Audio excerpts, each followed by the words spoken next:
A to Z YouTube channel में मैं शाहिद आपका इस्तकबाल करता हूं, वेलकम करता हूं, आपको खुशामदीद कहता हूं। शिक्षक भर्ती फेज 2 ग्राउंड रियलिटी क्या है?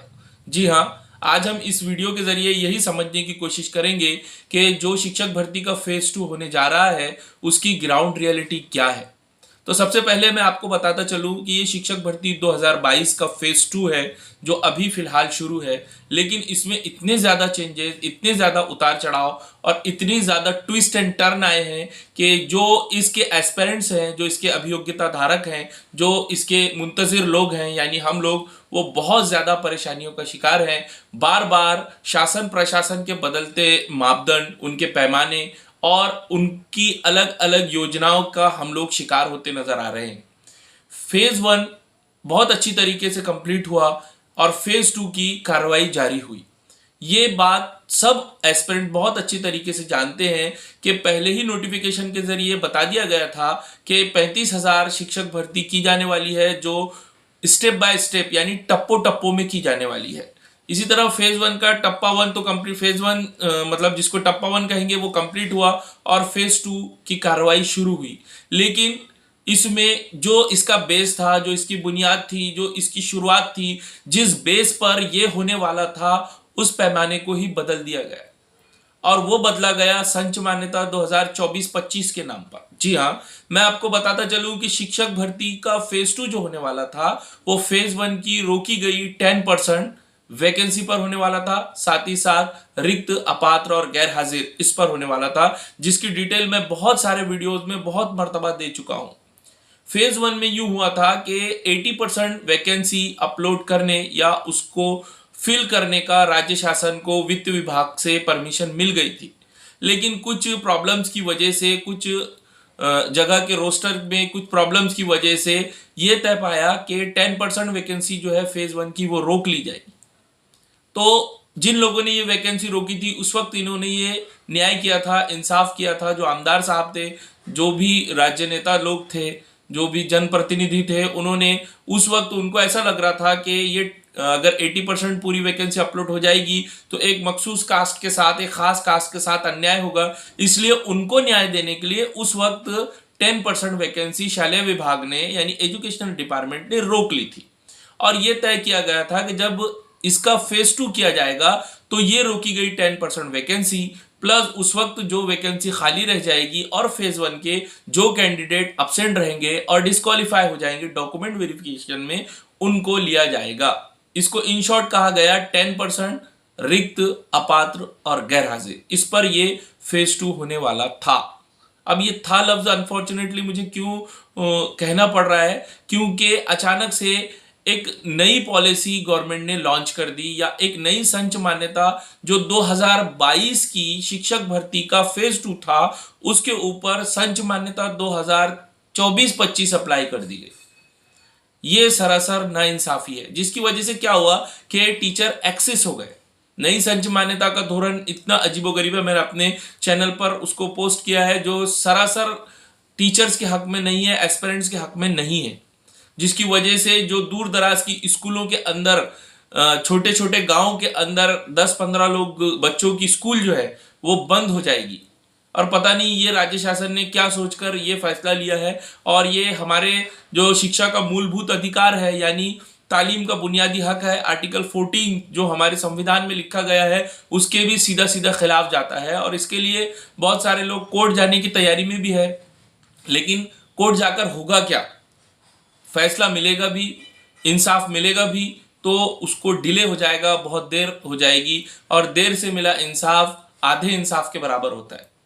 और वैसे भी हमारे यहाँ कोर्ट केस 6 महीने से लेकर 10 साल तक चलते हैं, तो कौन मेहनत करेगा, किसको इंसाफ मिलेगा, कोई नहीं बता सकता। लिहाजा मामला यहाँ पर यह है, फिर से मुद्दे की बात पर मैं वहीं पर आता हूं कि फेज 1 में जो 10% वैकेंसी रोकी गई थी वो इसलिए रोकी गई थी कि कुछ अन्याय हो रहा था, तो उस वक्त उसको रोककर न्याय दिया गया। मेरी डिमांड इस वीडियो के जरिए ये है कि उस वक्त आपने वो वैकेंसी रोककर न्याय किया था, इंसाफ किया था। आज हमारी डिमांड है कि वो वैकेंसी नई संच मान्यता की वजह से वैनिश कर दी जा रही है, गायब कर दी जा रही है, खत्म कर दी जा रही है, हमको नहीं दी जा रही है। तो आज उस वक्त जिन लोगों ने उस वैकेंसी को रोका था उन्होंने उस वक्त इंसाफ किया था। मेरी डिमांड यह है कि वो आज इस पर इंसाफ करें, उस वैकेंसी को लाकर वापस से, और राज्य शासन से और एजुकेशन डिपार्टमेंट से ये अब उनको अपील करना चाहिए कि उस वक्त रोक कर ना इंसाफ किया गया था, अब लाकर इंसाफ किया जाए।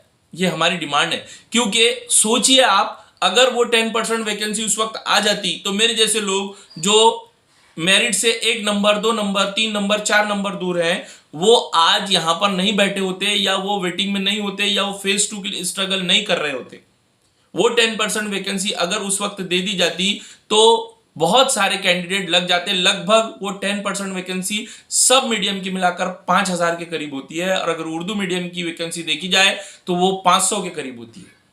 इसके साथ साथ एक अजीबोगरीब बात और हुई कि फेज 1 के अंदर बहुत सारी माजी सैनिक की वैकेंसी आई थी। मुझे उर्दू का डेटा पता है, उर्दू में तकरीबन 114 से 126 के दरमियान वो माजी सैनिक की वैकेंसी थी।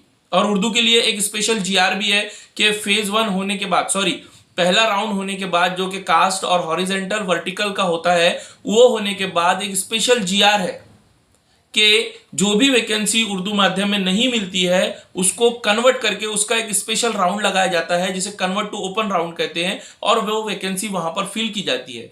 लेकिन फेज 1 में वो 114 से 26 इन दोनों के दरमियान की जो जगह थी उसको फिल नहीं किया गया, वो एज इट इज वैसी की वैसी ही बाकी रह गई। और अभी जब हम फेज 2 की भी जाहिरात देख रहे हैं, जैसे अमरावती की जाहिरात है और एक दो जगह की जाहिरात है, उसमें भी माजी सैनिक के कॉलम में कुछ वैकेंसीज नजर आ रही हैं। लेकिन फिर से उसका वही हाल होने वाला है कि वो वैकेंसी सिर्फ एडवर्टीजमेंट में आएगी, लेकिन वो प्रत्यक्ष फिल नहीं की जाएगी, असल में फिल नहीं की जाएंगी। ग्राउंड रियलिटी उसकी ये है कि वो वैकेंसी आएगी, दिखेगी, और वैसे के वैसे वैकेंट रह जाएगी। तो मेरी ये जो सैनिक कल्याण विभाग है उनसे रिक्वेस्ट है इस वीडियो के माध्यम से कि प्लीज उस वैकेंसी को आप फ्री करें, क्योंकि आप 1 और 2 राउंड लेकर देख चुके हैं ऑलरेडी। वो फेज 1 में वो वैकेंसी के कैंडिडेट नहीं मिले, खासतौर से उर्दू मीडियम में तो 126 जो कैंडिडेट हैं वो नहीं मिले हैं। तो उसको कन्वर्ट टू ओपन राउंड के अंदर फ्री किया जाए। अगर आपकी नियत शिक्षक भर्ती को कंप्लीट करने की है, अगर आप ये चाहते हैं कि बच्चों को टीचर मिले और जो हकदार एस्पिरेंट्स हैं उनको जॉब मिले, सबसे पहला इसमें मुद्दा तो यही है कि जो स्कूलें खाली पड़ी हैं बगैर टीचर के और बच्चों का तालीम का नुकसान हो रहा है, जो हिंदुस्तान के मुस्तकबिल के ऊपर एक सवालिया निशान खड़े हो गया है कि स्कूलों में तो बच्चे हैं लेकिन टीचर नहीं है, और अलग अलग चीज़ों के नाम पर टीचर्स के अपॉइंटमेंट रोके जा रहे हैं। ये बहुत अजीब बात। अब सबसे गलत बात तो यह है कि 2022 की शिक्षक भर्ती पर 2024-25 की संच मान्यता लगा दी गई। अगर ये वैकेंसी उसी वक्त भर दी जाती, फिलअप कर दी जाती, तो आप उस पर ये संच मान्यता कैसे लगा सकते थे, कैसे उस पर लागू कर सकते थे? तो मेरी अभी इस वीडियो के माध्यम से जो कोई ये वीडियो को देख रहा है उनसे रिक्वेस्ट है कि प्लीज वो जो हमारी फेज 1 की 10% वैकेंसी रोकी गई थी वो, और उसके साथ रिक्त अपात्र गैर हाजिर जिसके हमको रिटर्न में लेटर दिए गए थे, हमने 2-3 आंदोलन किए, उसके बाद आपने हमको खुद लिख कर दिया था, अचानक से आपने पूरे गेम के रूल ही बदल दिए। इससे पहले भी सुप्रीम कोर्ट ने एक निर्णय पास किया था जिसमें यह कहा गया था कि आप शिक्षक भर्ती शुरू होने के बाद रूल नहीं बदल सकते। फिर ये कैसे हुआ, ये समझ के बाहर है, जिसकी वजह से बहुत सारी जिला परिषद के अंदर टीचर एक्सेस हो गए। बहुत सारे जिला परिषद के अंदर 2022 की शिक्षक भर्ती में तो वो वैकेंसी थी, लेकिन जब उस पर संच मान्यता नहीं लगाई गई तो उसके बाद वहां पर टीचर एक्सेस हो गए। लेकिन इसकी भी कुछ ग्राउंड रियलिटी अलग है, इसके भी कुछ सब पॉइंट है, वो भी मैं इस वीडियो के माध्यम से बताता चलता हूं। वो बात को भी गौर से सुनिए, समझने जैसी बात है कि जब 2022 की शिक्षक भर्ती पर 24 की संच मान्यता लगाई गई तो लगाना तो नहीं चाहिए था, सरासर अन्याय है, लेकिन ठीक है आपने लगाए हैं तो ये देखिए कि उसमें कुछ वैकेंसी बचती है क्या, या पूरी की पूरी जिला परिषद में अगर किसी एक मीडियम की किसी एक माध्यम की टीचर एक्सेस हैं तो कॉमन रोस्टर के नाम पर या होल सोल टीचर के नाम पर, और ये बात मैं कुछ ऐसी जबानी नहीं कर रहा हूं, बहुत सारे जिला परिषद नपा मनपा में मैं गया हूं, तो किसी एक माध्यम की टीचर एक्सेस होने की वजह से बकिया दीगर जो माध्यम, यानी एक जिले में एक जिला परिषद के अंदर मराठी की स्कूलें चलती हैं, उर्दू की स्कूलें चलती हैं, हिंदी की स्कूलें चलती हैं, इंग्लिश की स्कूलें चलती हैं, तो किसी एक माध्यम के टीचर अगर एक्सेस हो गए हैं तो बकिया तीनों चारों माध्यम की वैकेंसी क्यों अपलोड नहीं की जा रही है? हमारे साथी अलग अलग जिलों की टीम जाकर जब इंक्वायरी कर रही है तो वहां से जबानी हमको यही आंसर मिल रहा है कि टीचर एक्सेस है। जब उसकी डिटेल निकाल रहे हैं तो किसी एक ही माध्यम के टीचर एक्सेस हैं, बाकी के 3-4 माध्यम की जो स्कूलें उस जिले में, उस तालुके में, उस नपा, मनपा या जेडपी में चलती हैं, वहां पर वैकेंसी अपलोड की जा सकती है दीगर जो बचे हुए माध्यम है उनकी, लेकिन वो भी नहीं की जा रही है।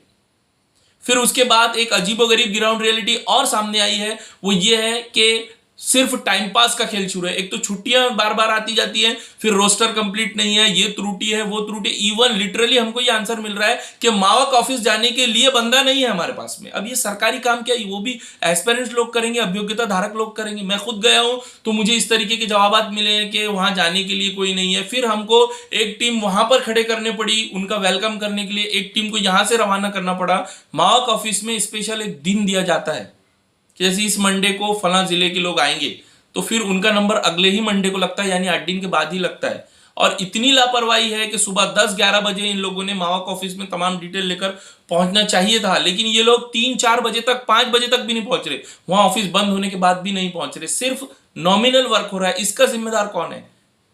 हम लोग तो इस कंडीशन में नहीं है कि इन लोगों से जवाब पूछ सकें। तो ये वैकेंसी का क्या हो रहा है? आरटीआई डालकर बहुत सारी जगह से हमने मालूमात निकाली है तो वैकेंसी नजर आ रही है। Same condition ground reality BMC की भी ये है। बीएमसी के अंदर हमारी मालूमात के मुताबिक उर्दू मीडियम की 1500 से ज्यादा वैकेंसी है, इंग्लिश मीडियम की बहुत सारी वैकेंसी है। ऑल ओवर महाराष्ट्र के जिला परिषद, नपा, मनपा में जितनी वैकेंसी एक तरफ आती है, उर्दू, इंग्लिश, हिंदी की मिलाकर अकेली उतनी बीएमसी में आ सकती है। लेकिन वहां से भी ये न्यूज मिली है कि राज्य शासन की तरफ से उनको ये कहा गया है कि जो टीचर सरप्लस हो रहे हैं उनको बीएमसी में उनका समायोजन किया जाएगा। तो जो नए डीएड बीएड धारक हैं जिन्होंने टीईटी सीईटी पास की है, वो कहां जाएंगे? आप समायोजन कीजिए, वो आपकी सिस्टम का एक हिस्सा है, लेकिन उसका कोई परसेंटेज तो होना चाहिए। पूरी की पूरी वैकेंसी फ्रीज करके वहां पर आप समायोजन करेंगे तो ये तो एक किस्म की मनमानी है। बिल्कुल हम ये बात समझ सकते हैं टीचर होने के नाते या सिस्टम का हिस्सा होने के नाते कि बिल्कुल सही बात है कि समायोजन करना पड़ेगा। वो टीचर कहां जाएंगे? हम सब इस मामले में आपके साथ हैं, लेकिन 100% समायोजन बीएमसी की पूरी वैकेंसी नहीं दी जाएगी। ये सरासर अन्याय है। बीएमसी के अतराफ के बच्चे कहां जाएंगे? और अब तो जिला बदली का भी प्रावधान नहीं है शिक्षक भर्ती के अंदर। बहुत सारी महानगर पालिका के अंदर कोई काम करने वाला ही नहीं है, कोई लिपिक ही नहीं है। और जब ऊपर के लेवल पर इस बात की शिकायत की जा रही है तो वहां से हमको जवाब मिल रहा है कि इस तरह की हमने कोई आदेश नहीं दिए हैं कि कहीं की वैकेंसी रोकी जाए। बिल्कुल सही है, उन लोग नहीं दे सकते, लेकिन नीचे ग्राउंड लेवल पर कोई काम ही नहीं कर रहा है। अजीब सी उदासीनता दिखाई दे रही है। बच्चे आंदोलन कर रहे हैं, पाठ पुरावा कर रहे हैं। जिला परिषद, नपा, मनपा में इतने बार कैंडिडेट जा चुके हैं कि वहां पर काम करने वालों को उनके चेहरे तक याद हो गए हैं, सूरतें तक याद हो गई हैं, लेकिन फिर भी वो काम कर नहीं दे रहे। एक नगर पालिका के अंदर मैं पिछले 3 महीने से काम कर रहा था, वहां पर मौजूद सर हमको बार बार बोल रहे थे उस पर काम शुरू है, अपलोड हो जाएगी, डेट बढ़ेगी। तो 15 अप्रैल की डेट खत्म हो गई है।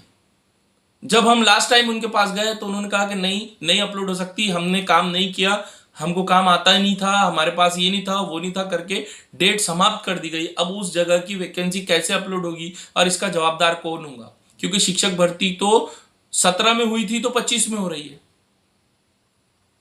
10 में हुई थी, 17 में हुई थी, 25 में हो रही है। यानी 5-5, 10-10 साल के बाद शिक्षक भर्ती हो रही है। उसमें भी इस तरीके की लापरवाही अगर दिखाई जाएगी शासन प्रशासन की तरफ से, तो जो लोग डीएड बीएड अभियोग्यता धारक हैं, जिन्होंने डीएड किया, बीएड किया, सीईटी टीईटी क्लियर किया, बहुत सारे कोर्सेज किए, आंदोलन किए, पाठ पुरावा किया, हर एक मंत्री से जाकर मिले, एमएलए से जाकर मिले, लेटर जमा किया, शिक्षण मंत्री साहब से तक मिले, आज कल तो कुछ लोग हमारे सीएम साहब से भी जाकर मिले। सब जगह से पॉजिटिव रिस्पांस तो मिलता है, लेकिन ग्राउंड रियलिटी यह है कि काम कुछ दिखाई नहीं देता। हमको ये बात बहुत अच्छी है कि किसी ने भी मायूस नहीं किया, सबने कहा कि हम इस पर काम करेंगे, ठीक है, हम आदेश देंगे, लेकिन ग्राउंड जीरो पर कोई काम नहीं कर रहा है। इसका जवाब कहां से मिलेगा? तो ग्राउंड रियलिटी अभी फिलहाल की ये है। फिर भी इसमें गुड न्यूज़ ये है कि 15 तारीख को भले से ही टैब बंद हो गया है, लेकिन वैकेंसी अब भी जिन संस्थाओं ने रजिस्ट्रेशन कर लिया है वो अपलोड कर सकते हैं। 14 जिलों की तकरीबन वैकेंसी अपलोड हो भी सकती है, जिसमें अकोला, अमरावती वगैरह, गोंदिया इस तरीके के ज़िले भी शामिल हैं। लेकिन उसके लिए फिर से हमको ही मेहनत करना होगी। मैं बड़े बड़े रिक्वेस्ट के साथ अपने अभियोग्यता धारक जो सेकंड फेज के हैं उनसे रिक्वेस्ट कर रहा हूँ। हालांकि ये हमारा काम नहीं है, ये काम गवर्नमेंट का है कि वैकेंसी अपलोड करना, रोस्टर क्लियर करना, मार्क्स से चेक करना, उसका पाठ पुरावा करना, ये ऑफिसर्स लोगों का काम है। वो ऑलरेडी इसकी पेमेंट ले रहे हैं। लेकिन फिर भी जगह हमको चाहिए, जरूरत हमारी है, तो कोशिश भी हमको ही करना होगा। अभी आज 21 तारीख से लेकर 26 तारीख सैटरडे तक मेरी मालूमात के मुताबिक वैकेंसी अपलोड की जा सकती है। और ख़ास तौर से एक माध्यम के अगर एक्सेस भी हैं तो दूसरे माध्यम के वैकेंसी अपलोड की जा सकती है। इसके लिए आपको जाकर वहाँ से फॉलोअप लेना होगा, प्रेशर क्रिएट करना होगा, अपने लोकल लीडर्स वगैरह से बात करवानी होगी, किसी भी तरीके से एनी हाउ ये कोशिश करनी होगी। मैं इस वीडियो के जरिए और शुक्रिया अदा करता हूं साजिद निसार सर का कि वो सेकंड फेज की जो जो प्रॉब्लम्स हमको आ रही हैं वक्तन फौक्तन वो हमारे जो शिक्षण मंत्री दादा भूसे साहब हैं उनसे मिल रहे हैं, उनके सामने हमारे प्रॉब्लम्स को पेश कर रहे हैं और हमको बहुत मदद कर रहे हैं। तो मैं इस वीडियो के ज़रिए उनका शुक्रगुजार हूँ, उनकी शुक्रिया अदा करता हूँ कि वो हमारी प्रॉब्लम सही जगह तक पहुँचा रहे हैं। उन्होंने हर वक्त जब भी हमने उनसे रिक्वेस्ट की कि हमारी ये दिक्कत आ रही है तो उन्होंने हमारी ज़रूर मदद की। इसी तरीके से तुषार सर ने सेकंड फेज को लाने में और उसको यहाँ तक पहुँचाने में आखिरी दम तक और अभी तक वो कोशिश कर रहे हैं। गोपाल कुकड़े सर सीएम साहब से मिले हैं, लेकिन फिर भी ग्राउंड रियलिटी ये है कि ऊपर से जिस तरीके के आदेश आना चाहिए था उस तरीके के आदेश बिल्कुल नहीं आ रहे हैं। सेकंड फेज के साथ सरासर अन्याय हो रहा है। जिस चीज़ का वादा किया गया था वही पूरा नहीं किया जा रहा है। मैं आखिर पर वही बात खत्म करूंगा कि हमसे सेकंड फेज में ये वादा किया गया था कि जिला परिषद, नपा, मनपा की जो 10% फेज 1 में वैकेंसी रोकी गई थी वो प्लस रिक्त पात्र गैर हाजिर, ये वैकेंसी 2022 की संच मान्यता के मुताबिक दी जाएगी।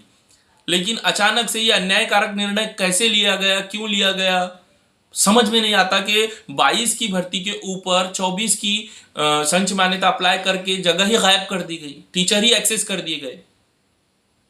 तो ये बिल्कुल अन्यायकारक निर्णय है, इसका विरोध भी होना चाहिए। बहुत सारे लोग इसके लिए कोर्ट में भी जा रहे हैं, लेकिन कोर्ट के फैसले बहुत लेट आते हैं, न्याय बहुत लेट मिलता है। और अभी अगर हम देखें तो पोर्टल पर 10,000 प्लस जगह है, जिसमें से विदाउट इंटरव्यू की 2,000 भी जगह नहीं है। 1500-1600 वैकेंसी है, जो कि बहुत कम है। ये सिर्फ मसला टीचर्स की जॉब का नहीं है, बल्कि उन स्कूलों के बच्चों के बारे में भी सोचिए जहाँ जो बगैर टीचर्स के कैसे पढ़ाई करेंगे वो लोग। यहाँ पर टीचर मौजूद हैं पढ़ाने के लिए, वहाँ पर बच्चे मौजूद हैं पढ़ने के लिए, लेकिन अजीबोगरीब पॉलिसी के तहत शिक्षक भर्ती को डाइवर्ट कर दिया जा रहा है। नाम निहात सेकंड फेज लेकर क्या फ़ायदा होगा, और ऊपर से थर्ड टेट की भी तैयारी की जा रही है। फेज 2 से ही 22 करोड़ रुपए का मुनाफा हुआ है। अब आगे जो थर्ड टेट होने वाला है, सॉरी सेकंड टेट से 22 करोड़ से भी ज़्यादा का फ़ायदा हुआ था और एक मालूमात के मुताबिक, और अब थर्ड टेट की भी तैयारी की जा रही है। 4 लाख से ज़्यादा बच्चे उसके अंदर पार्टिसिपेंट होंगे, लेकिन 24-25 की संच मान्यता की वजह से वैकेंसी कितनी आएगी, ये एक बहुत बड़ा सवाल है। पहले सेकंड फेज की हालत देखकर थर्ड टेट वालों को होशियार हो जाना चाहिए, और हो भी रहे हैं, कोर्ट केस वगैरह कर रहे हैं। संदीप कामड़े सर के नेतृत्व में लोग कोर्ट भी जा रहे हैं, सब कर रहे हैं, लेकिन फिर भी अभी सेकंड फेज के साथ भी अन्याय हो रहा है। और ये शिक्षक भर्ती का इतिहास रहा है कि हमको ही कोशिश करना पड़ता है। तो अभी ग्राउंड रियलिटी यही है। आखिर में सिर्फ यही कहूँगा कि एक उम्मीद है कि आज मंडे से लेकर तो सैटरडे तक आप अपने ज़िला परिषद, नपा, मनपा में जाकर रिक्वेस्ट कीजिए, प्रेशर क्रिएट कीजिए। अभी भी जिन संस्थाओं ने रजिस्ट्रेशन किया है वो वैकेंसी अपलोड कर सकते हैं। साथ साथ वहाँ जाकर ये भी बात कीजिए कि एक माध्यम की एक्सेस होने की वजह से बकिया 3-4 माध्यम की वैकेंसी ना रोकी जाए। वहाँ RTI फाइल कीजिए, वहाँ लोकल लीडर्स को फ़ोन करवाइए और फॉलोअप लीजिए। यही हमारे पास आखिरी दम तक कोशिश करने के अलावा तो कोई हमारे पास रास्ता नहीं है। लेकिन फिर से मैं इस वीडियो के ज़रिए अपील करूंगा कि जो संच मान्यता का पॉइंट इस पर लागू कर दिया गया 22 की भर्ती पर 24 का, उसको हटाया जाए, सेकंड फेज को ईमानदारी से कंप्लीट किया जाए, और 10% जो वैकेंसी हमारी रोकी गई थी, जिन्होंने रोका था उनसे भी रिक्वेस्ट करूंगा कि आपने जब भी न्याय किया था अब भी न्याय कीजिए। वो 10% वैकेंसी उस वक्त वो न्याय था, इस वक्त ये न्याय है कि वो रोकी गई वैकेंसी लाए। राज्य शासन से, प्रशासन से, मंत्री साहब से, सबसे मेरी रिक्वेस्ट है कि प्लीज़ जो वैकेंसी आपने रोक ली है और जिसका आपने हमसे वादा किया था कि सेकंड फेज में जिला परिषद, नपा, मनपा की वैकेंसी आएगी, 10% रोकी हुई आएगी, रिक्त अपात्र गैर हाजिर फिल किया जाएगा, प्लीज़ वो फिल कीजिए। इसी तरीके के वीडियोस के लिए मेरे चैनल को सब्सक्राइब कीजिए, लाइक और शेयर ज़रूर कीजिए। शुक्रिया।